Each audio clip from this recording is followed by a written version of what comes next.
नमस्कार दोस्तों, आज सुनिए कौन थे दासी पुत्र महात्मा विदुर। विदुर महाभारत के एक महत्वपूर्ण पात्र थे जो अपनी बुद्धिमत्ता, नीतियों और धर्म का पालन करने के लिए प्रसिद्ध थे। वे महाभारत के सबसे सच्चे और धर्मप्रिय व्यक्तियों में से एक माने जाते हैं।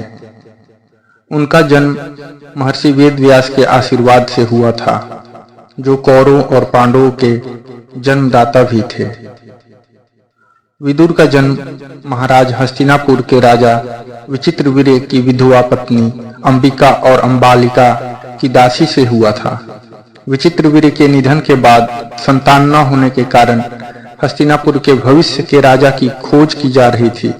इस समय माता सत्यवती ने महर्षि वेदव्यास से प्रार्थना की कि वे विचित्रवीर्य की पत्नी अंबिका और अंबालिका के माध्यम से संतान उत्पन्न करें। अंबिका से धृतराष्ट्र, जो नेत्रहीन थे, का जन्म हुआ और अंबालिका से पांडु, जो शारीरिक दुर्बलता के शिकार थे, का जन्म हुआ। जब अंबिका और अंबालिका दोनों संतानों में कुछ शारीरिक कमी दिखी, तब सत्यवती ने दासी से संतान उत्पन्न करने का आदेश दिया, जिसके परिणाम स्वरूप विदुर का जन्म हुआ। विदुर ने जन्म से ही अत्यधिक बुद्धिमत्ता और नैतिकता का प्रदर्शन किया। हालांकि वे दासी पुत्र थे, लेकिन उनके अंदर विवेक और न्याय की भावना ने उन्हें महान व्यक्ति बनाया। विदुर का संबंध हस्तिनापुर के राज परिवार से था, लेकिन उन्हें राजगद्दी का अधिकारी नहीं माना गया, क्योंकि वे दासी पुत्र थे। फिर भी उनकी बुद्धिमानी के कारण उन्हें हस्तिनापुर में उच्च पद पर रखा गया। विदुर को हस्तिनापुर के दरबार में महामंत्री के रूप में नियुक्त किया गया और उन्होंने जीवन भर न्याय, धर्म और सत्य का पालन किया। वे कौरवों और पांडवों दोनों के प्रति समान रूप से प्रेम और सम्मान दिखाते थे।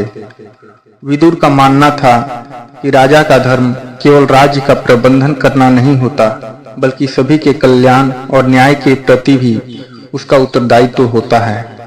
इसी कारण से वे राजा धृतराष्ट्र को भी धर्म का पालन करने की सलाह देते थे।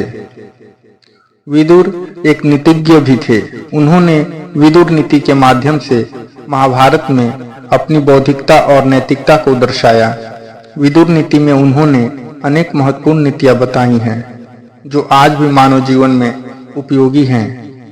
उन्होंने अपने उपदेशों में सच्चाई, नैतिकता और धर्म के पालन पर जोर दिया। विदुर ने कभी भी अधर्म का साथ नहीं दिया तथा सदा अपने धर्म का पालन किया। विदुर नीति महाभारत के एक प्रमुख भाग के रूप में प्रसिद्ध है। इसमें विदुर ने धर्म, न्याय, सत्य और कर्म के सिद्धांतों को विस्तार से समझाया है। विदुर नीति में उन्होंने जीवन के विभिन्न पहलुओं पर उपदेश दिए हैं, जिसमें राजनीति, प्रशासन और व्यक्तिगत जीवन के आदर्श शामिल हैं। यहाँ पर कुछ महत्वपूर्ण नीतियां दी जा रही हैं। पहला, धर्म का पालन। विदुर ने धर्म को मानव जीवन का सबसे महत्वपूर्ण कर्तव्य बताया। उन्होंने कहा कि व्यक्ति को अपने कर्मों में धर्म और सत्य का पालन करना चाहिए, चाहे परिस्थितियां कैसी भी हों।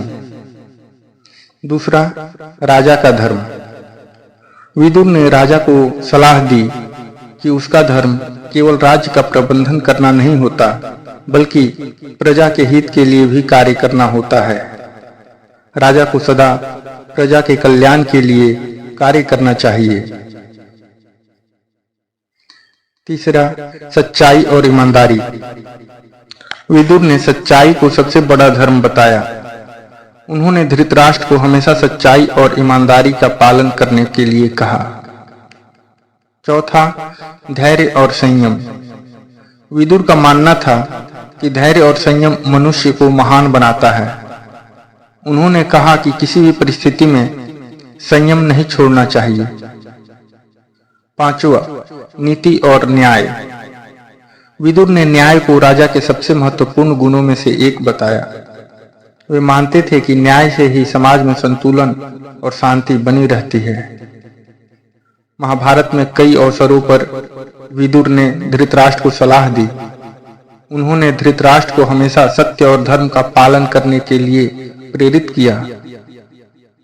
विदुर ने धृतराष्ट्र को दुर्योधन के अन्यायपूर्ण आचरण के प्रति चेताया और पांडवों के साथ उचित व्यवहार करने का आग्रह किया।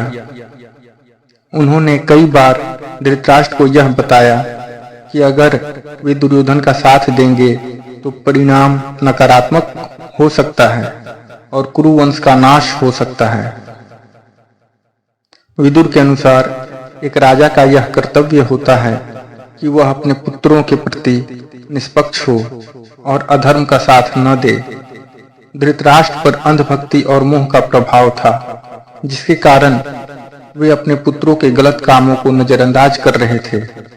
विदुर ने धृतराष्ट्र को अंधभक्ति से बाहर आने की कई बार सलाह दी, लेकिन धृतराष्ट्र ने उनकी बात को अनसुना कर दिया।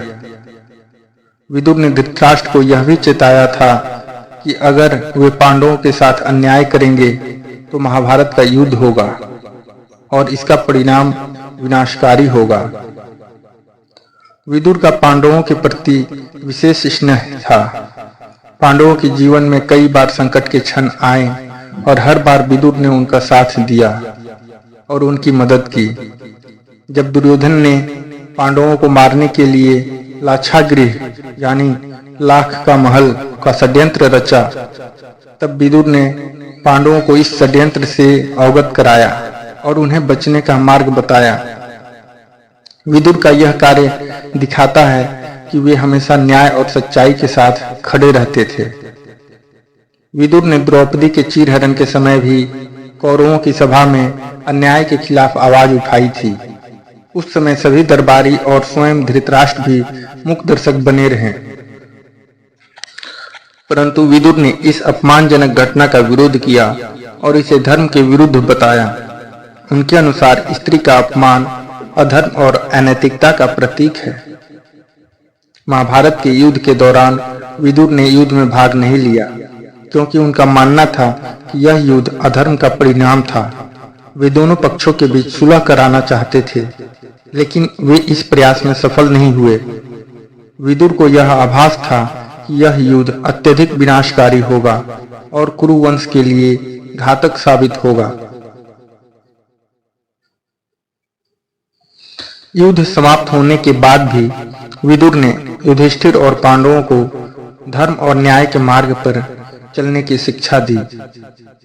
उन्होंने युधिष्ठिर को सलाह दी कि वे अपने राज्य का संचालन धर्म पूर्वक करें और सभी प्रजा के प्रति निष्पक्ष रहें।